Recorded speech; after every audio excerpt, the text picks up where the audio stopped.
Kita ketika sedang berkomunikasi dengan orang yang amat kita segani, bagaimana cara kita duduk, bagaimana cara kita berpakaian, bagaimana cara kita berbicara di hadapannya. Bayangkan sholat itu mi'rajul mukminin, komunikasi langsung kita dengan Allah Subhanahu wa ta'ala, yang itu kita lakukan 5 kali dalam satu hari.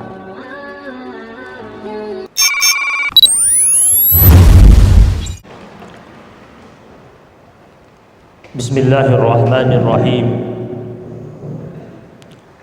Assalamualaikum warahmatullahi wabarakatuh.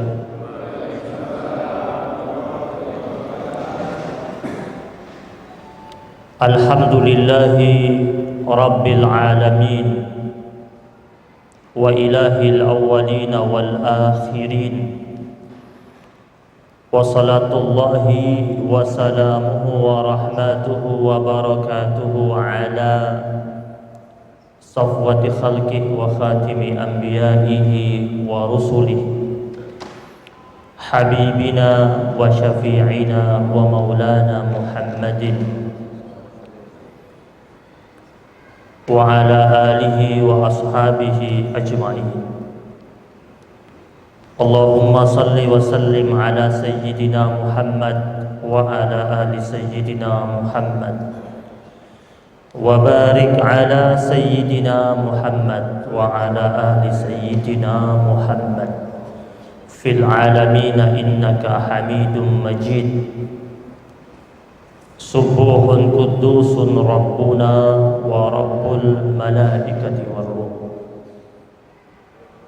Segenap pengurus masjid dan pengurus yayasan Nurul Huda yang dirahmati Allah Subhanahu wa ta'ala, para asatidz, para jamaah salat maghrib yang dimuliakan Allah Subhanahu wa ta'ala, muslimin muslimat yang dirahmati Allah Subhanahu wa ta'ala. Alhamdulillah, segala puji bagi Allah Subhanahu wa ta'ala, pencipta kita yang maha melihat segala macam bentuk perbuatan kita, maha menyaksikan segala macam bentuk tindak tanduk kita, maha menatap segala macam bentuk sikap kita, maha mendengar segala macam bentuk permintaan dan permohonan kita. Dialah Allah Subhanahu wa ta'ala yang menurunkan aneka nikmat kepada kita, baik setelah kita memintanya atau sebelum kita memintanya. Bahkan Allah Subhanahu wa ta'ala dengan kemurahannya dan rahmatnya yang begitu luas dan mulia, lebih sering menghadirkan nikmat kepada kita sebelum kita meminta kepada Allah Subhanahu wa ta'ala. Dan untuk itu, marilah sama-sama kita hadirkan hati kita dengan wujud rasa syukur yang paling tinggi hanya kepada Allah, dan keimanan kita yang paling kuat juga hanya untuk Allah Subhanahu wa ta'ala, dengan harapan syukur dan iman tersebut menjadi bekal buat diri kita agar tercegah dari segala macam bentuk bala, musibah dan ujian. Sebagaimana firman Allah dalam Al-Quran dalam surat An-Nisa ayat 147, Allah berfirman, "Ma yaf'alullahu bi'adzabikum in syakartum wa amantum." Wahai sekalian manusia, ketahuilah bahwasanya Allah Subhanahu wa ta'ala tidak akan pernah memberlakukan azab, siksa atau cobaan dalam hidup kalian jika kalian mengarungi kehidupan kalian dengan 2 hal utama, in syakartum wa amantum, yaitu dengan banyak bersyukur dan kuat imannya kepada Allah Subhanahu wa ta'ala. Maknanya adalah suatu negeri, suatu kampung, suatu desa, suatu masyarakat, suatu keluarga, atau tiap-tiap individu, kehidupan mereka akan dijauhkan dari segala macam bentuk bala, musibah dan ujian. Jika negeri itu, kampung itu, desa itu, masyarakat itu, atau keluarga itu senantiasa mempersiapkan hidup mereka dengan dua hal yang dipesankan oleh Allah, yaitu banyak bersyukur kepada Allah dan kuat imannya kepada Allah Subhanahu wa ta'ala. Dan kita berharap semoga kita mampu menjadi hamba Allah yang tinggi syukurnya dan kuat imannya kepada Allah Subhanahu wa ta'ala. Salawat serta salam senantiasa kita persembahkan kepada Rasul pilihan yang selalu indah tutur katanya, bagus akhlaknya, baik perangainya, sopan santun dalam pergaulan, pemimpin agung, panglima yang gagah berani, seorang suami yang bijaksana, pengemban risalah ilahi, penyabar terhadap segala macam bentuk persoalan umat manusia, Rasul yang tidak pernah mengeluarkan kata-kata kasar ataupun cacian dalam berdakwah, Nabiyur Rahmah, Nabi yang kehadirannya menebar rahmat bagi seluruh umat manusia, bahkan seluruh alam semesta. Wa ma arsalnaka illa rahmatan lil alamin. Tidak kami utus engkau wahai Rasul, kata Allah, kecuali untuk mempersembahkan rahmat bagi seluruh alam semesta. Sahabat Nabi Ibnu Abbas radhiyallahu taala anhuma, ketika beliau menafsirkan firman Allah ini, wa ma arsalnaka illa rahmatan lil alamin, kata beliau, Nabi itu rahmatnya menyeluruh. Bagi orang beriman iya, bagi orang munafik juga iya, bahkan bagi orang kafir juga iya. Ibnu Abbas mengatakan rahmatnya Nabi bagi orang yang beriman yaitu hidayah. Kita ini yang mukmin, rahmat Nabi turun kepada kita berbentuk hidayah. Rahmatan lil alamin turun kepada kita sebagai wujud hidayah, yaitu Nabi membawa petunjuk dari Allah Subhanahu wa ta'ala kepada kita. Rahmatnya Nabi bagi orang munafik, kata Ibnu Abbas, al-aman minal iqab, mereka aman dari hukuman. Saat Nabi berdakwah, orang munafik sudah menebar di mana-mana. Tetapi Nabi dengan rahmatnya tidak pernah dia menurunkan hukuman kepada orang munafik. Bahkan beliau menanti sampai kapan mereka menyadari kemunafikannya dan kembali kepada jalan Allah Subhanahu wa ta'ala. Tidak pernah kita dengar riwayat Nabi mengatakan dasar munafik lo, nggak pernah. Pernah ada salah seorang sahabat Nabi ketika dia sedang mengimami salat, kemudian dia membaca agak panjang ayat, kemudian ada salah satu dari jamaah keluar, tiba-tiba keluar dari barisan salat berjamaah itu karena merasa cukup panjang ayat yang dibaca. Kemudian setelah selesai sholat, sahabat Nabi ini diberitahu sama teman-temannya. Kemudian sahabat Nabi mengatakan, tuh, itu bedanya antara yang mukmin sama yang munafik. Yang munafik tidak tahan lama-lama. Berita itu sampai kepada Nabi. Nabi katakan, afatan anta. Nabi tegur sahabat Nabi itu, apakah engkau ingin menjadi orang yang menyebarkan fitnah di tengah-tengah umat manusia? Bisa saja orang itu keluar dari barisan sholatmu itu disebabkan ada keperluan mendesak yang hendak dia tunaikan, sedangkan engkau membaca ayat begitu panjang. Ini rahmatnya Rasulullah sallallahu alaihi wasallam. Rahmatnya Nabi bagi orang kafir, kata Ibnu Abbas radhiyallahu taala anhuma, ta'khirul azab, diakhirkannya azab. Nabi berdakwah 13 tahun di kota Mekkah, diintimidasi, ditekan, dicemoohi, bahkan ada sahabat-sahabatnya yang sampai terbunuh, seperti keluarga Ammar bin Yasir. Tapi tidak pernah kita dengar berita orang-orang kafir di Mekah mendapatkan azab.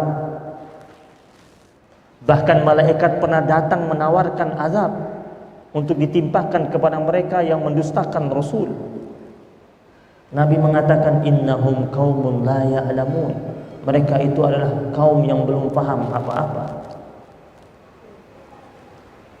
Ketika keluarganya Ammar bin Yasir disiksa sampai ada yang terbunuh, berita itu sampai kepada Nabi. Nabi mengatakan, sabran ala Yasir fa inna mau'idakumul jannah.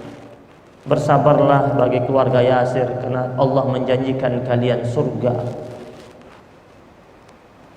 Takhirul azab, tidak serta-merta Nabi angkat tangan minta azab diturunkan pada mereka. Yang itu terjadi pada nabi-nabi yang lain. Ketika tidak tahan mereka, ditekan, mereka mengangkat tangan minta Allah untuk timpakan azab. Rasulullah sallallahu alaihi wasallam, Allah katakan rahmatan lil alamin, sehingga takhirul azab bagi orang-orang kafir. Dan apa jadinya setelah Nabi ke Madinah dan balik dari Madinah masuk lagi ke Mekah ketika Fathul Mekah? Mereka yang dulunya menentang Nabi beriman atas rahmatnya Rasulullah sallallahu alaihi wasallam. Berbahagialah kita memiliki Rasul yang dijuluki sebagai Nabiyur Rahmah, Nabi penebar rahmat, Nabiyut Taubah, Nabi yang mendidik umatnya bagaimana merintis jalan indah taubat kepada Allah Subhanahu wa taala. Nabiyul Huda, Nabi yang membawa hidayah, kemudian hidayah tersebut ditebarkan kepada seantero penjuru dunia, yaitu baginda Nabi besar Muhammad sallallahu alaihi wasallam. Jemaah yang dirahmati Allah Subhanahu wa taala, kita berbicara mengenai Isra dan Mi'raj, dan sebelum kita masuk ke situ, ada pesan-pesan mulia dari Rasul buat kita untuk menyikapi kondisi kita akhir-akhir ini. Ada amalan yang Nabi sudah sampaikan kepada kita. Salah satunya sebuah hadis Nabi yang diriwayatkan oleh 7 perawi hadis sekaligus. Ini hadisnya cukup kuat. Yang dikatakan, ma min abdin yaqulu fi sabahi kulli yaumin wa fi masai kulli lailatin. Tidak seorang pun di antara hamba Allah Subhanahu wa taala yang baca ini di setiap pagi hari dan di setiap sore hari. Apa yang dibaca? Bismillahilladzi la yadurru ma'asmihi syai'un fil ardi wala fis sama wa huwas samiul alim. Salasa marrat, 3 kali. Habis subuh 3 kali, habis asar 3 kali.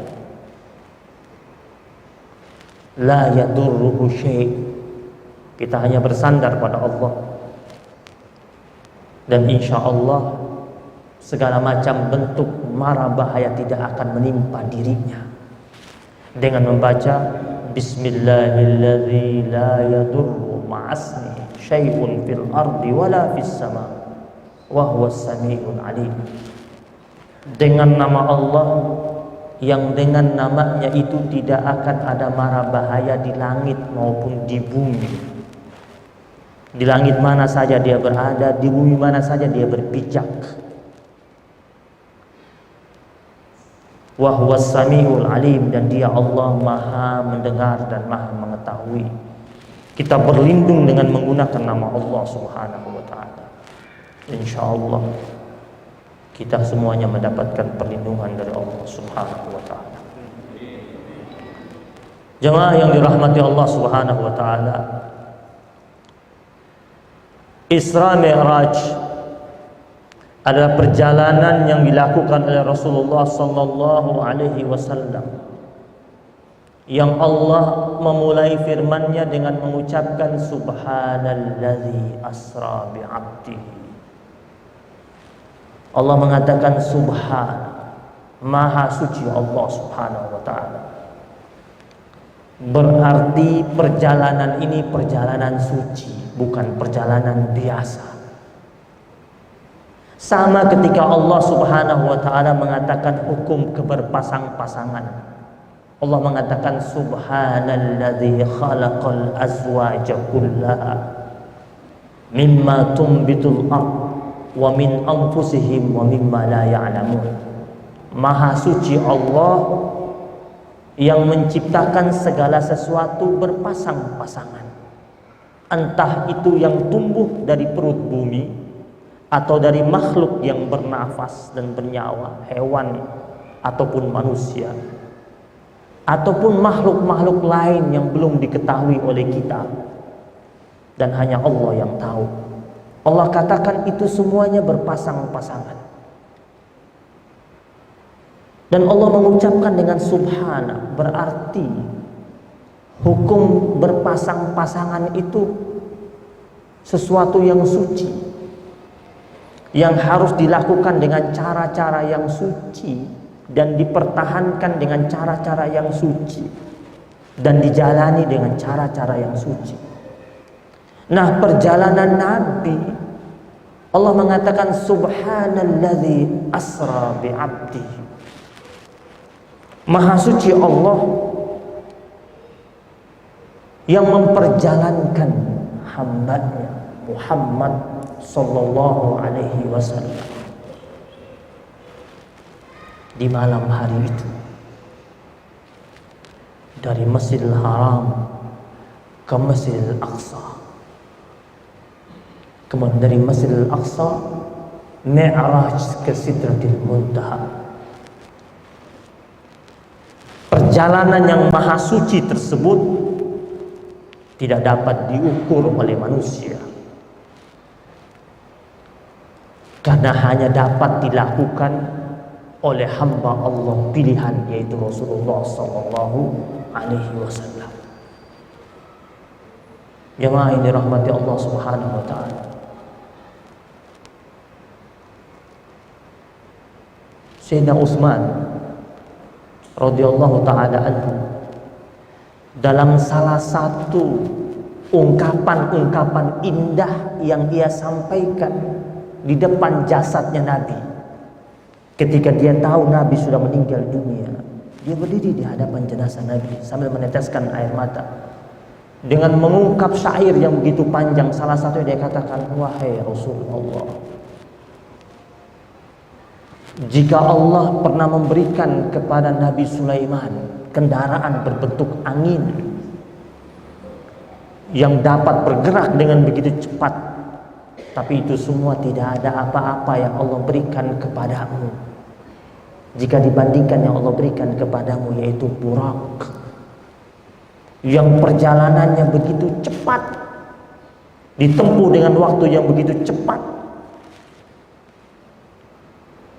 dari Mekkah ke Aqsa dan dari Aqsa ke Sidratul Muntaha. Bahkan dikatakan ketika Rasul kembali, tempat ia duduk sebelum ia berangkat masih hangat, masih hangat. Seperti apa itu kecepatannya? Masanya tak bisa diukur oleh manusia. Yang pesan yang dibawa oleh Nabi buat kita setelah dari perjalanan tersebut adalah disyariatkannya salat. Makanya kenapa salat dikatakan sebagai mi'rajul mu'minin, sebagai mi'rajnya hamba Allah beriman. Mi'raj artinya komunikasi langsung kita dengan pencipta kita, yaitu Allah Subhanahu wa ta'ala. Kita ketika sedang berkomunikasi dengan orang yang amat kita segani, bagaimana cara kita duduk, bagaimana cara kita berpakaian, bagaimana cara kita berbicara di hadapannya. Bayangkan sholat itu mi'rajul mu'minin, komunikasi langsung kita dengan Allah Subhanahu wa ta'ala, yang itu kita lakukan 5 kali dalam satu hari. Makanya Imam Ghazali rahimahullah mengatakan dalam kitabnya Mukasyafatul Qulub, beliau katakan salat kita ini yang merupakan perintah Allah Subhanahu wa ta'ala, yang dipesankan langsung kepada Rasulullah sallallahu alaihi wasallam, kemudian Rasul menyampaikan kepada kita, harusnya memiliki 4 kriteria utama agar salat kita ini sempurna dan baik. Yang pertama kata beliau, asyuru' ma'al ilmi. Laksanakanlah syariat salat itu dengan ilmu.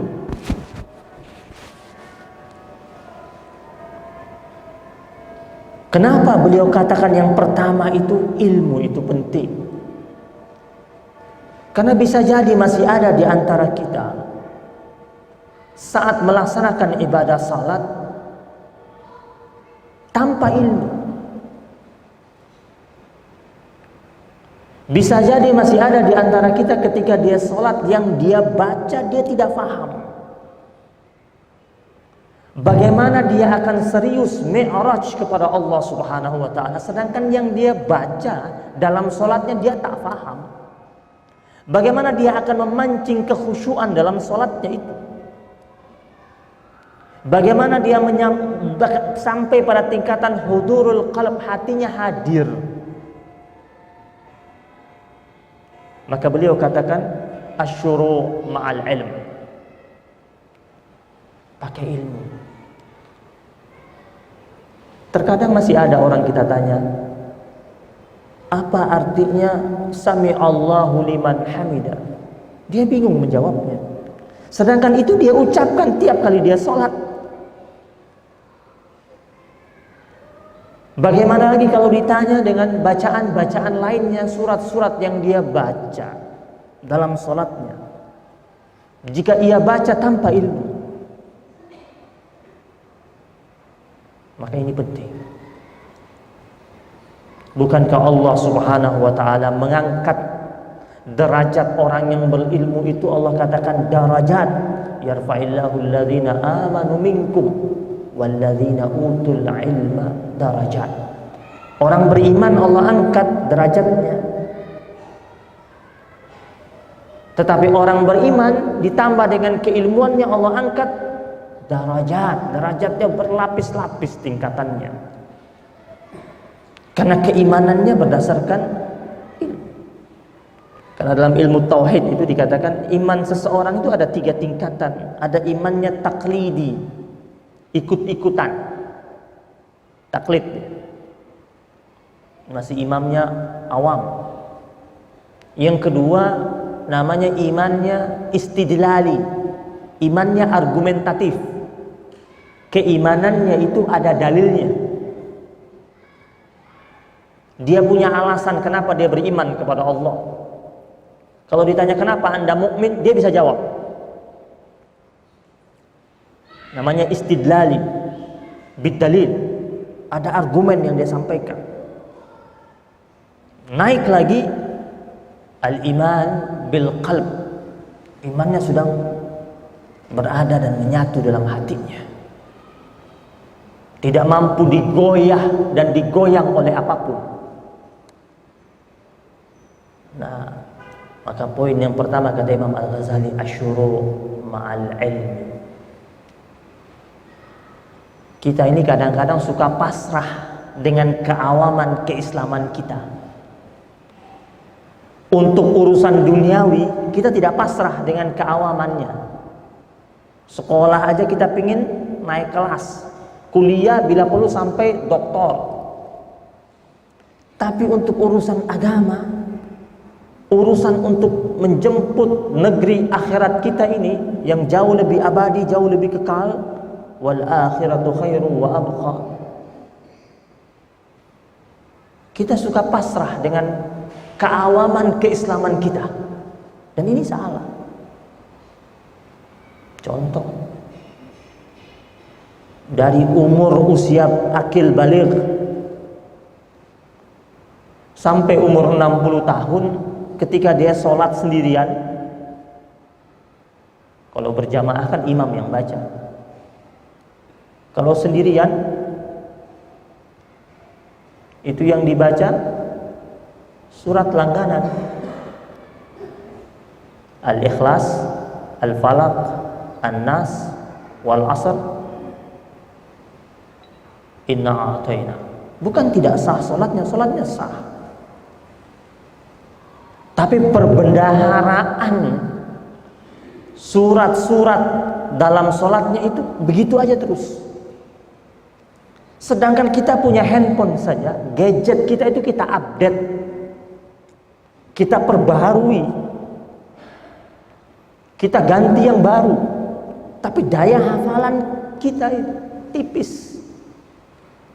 Makanya kata Imam Al-Ghazali, asyuru ma'al ilmi.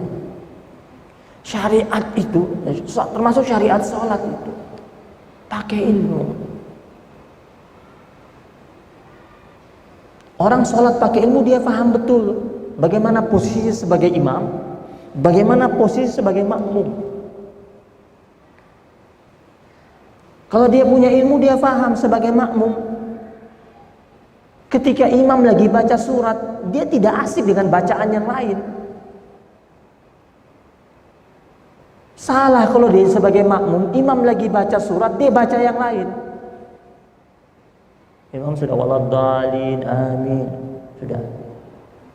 Imam masuk surat, dia masih asik baca Fatihah. Kalau dia pakai ilmu, dia nggak akan baca, karena Fatihah sudah dibaca sama imam. Kalau imamnya kasih jeda waktu, dia baca Fatihah boleh. Tapi kalau tidak ada jeda waktu dari imam, dia tidak mampu mengejarnya, nggak apa-apa. Pakai ilmu itu.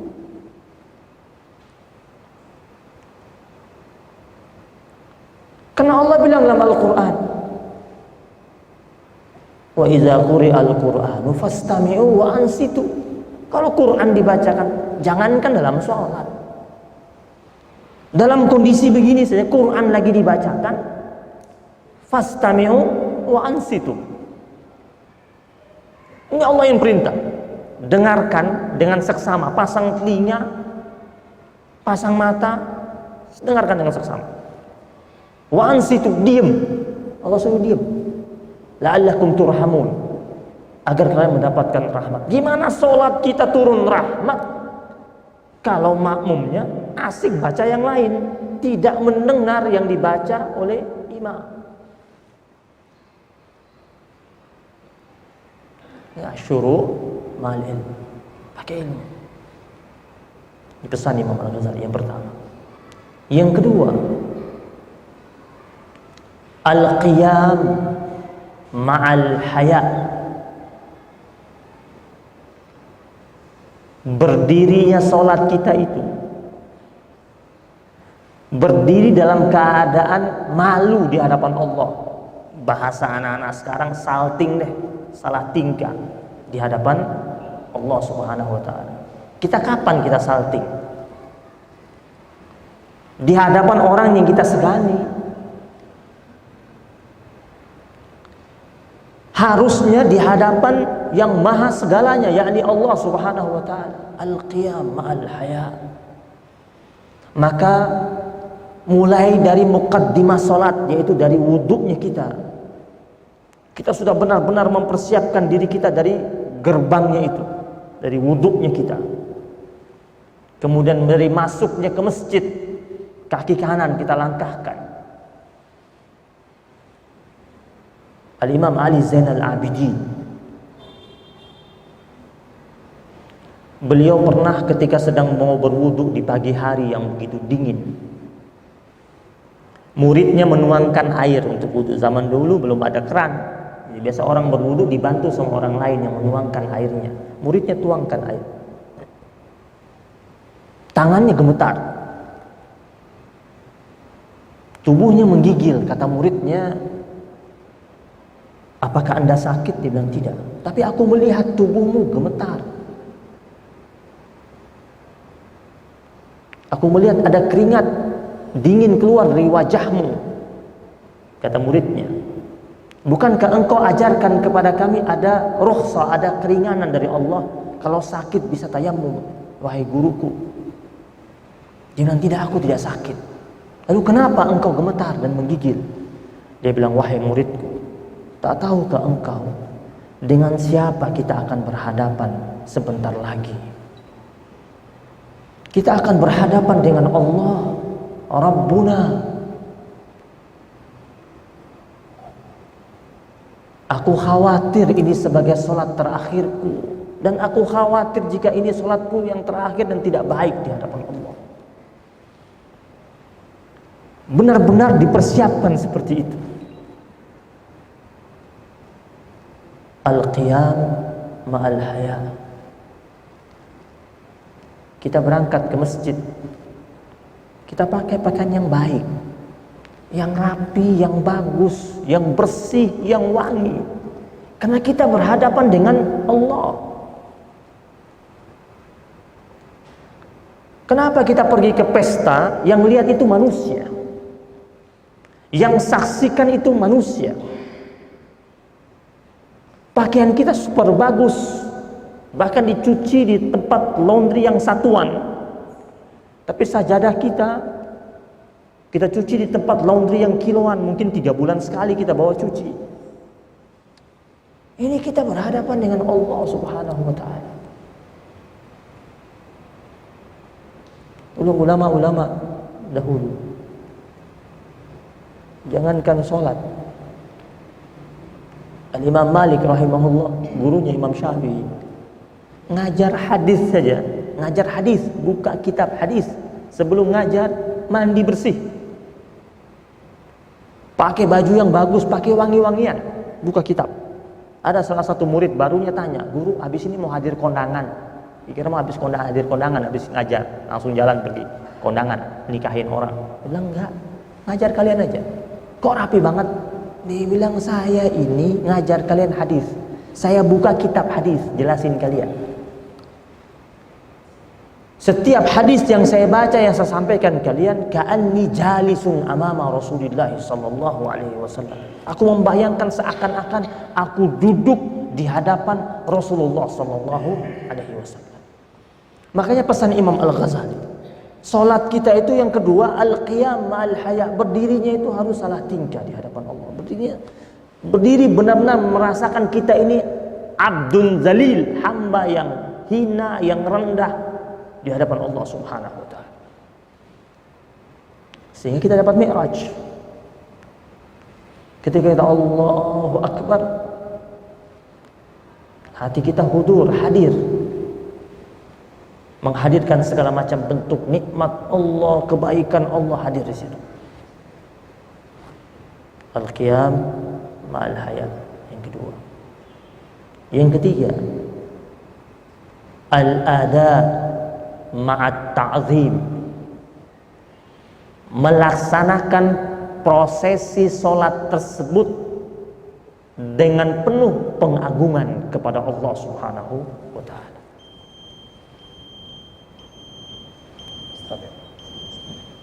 Minta izin ya, tapi saya jangan dituntut di akhirat kalau ngambil waktu ini, minta maaf ya, tambah sedikit. Kenapa al-ada ma'at ta'zim? Harus benar-benar melaksanakan dengan penuh pengagungan. Karena kata Imam Al-Ghazali, masih banyak di antara kita saat sholat kita bilang Allahu Akbar, artinya apa? Allah Maha Besar. Tetapi itu hanya ucapan kita saja. Kita sering gombal sama Allah, bukan hanya sama manusia kita gombal, sama Allah juga kita gombal. Kita bilang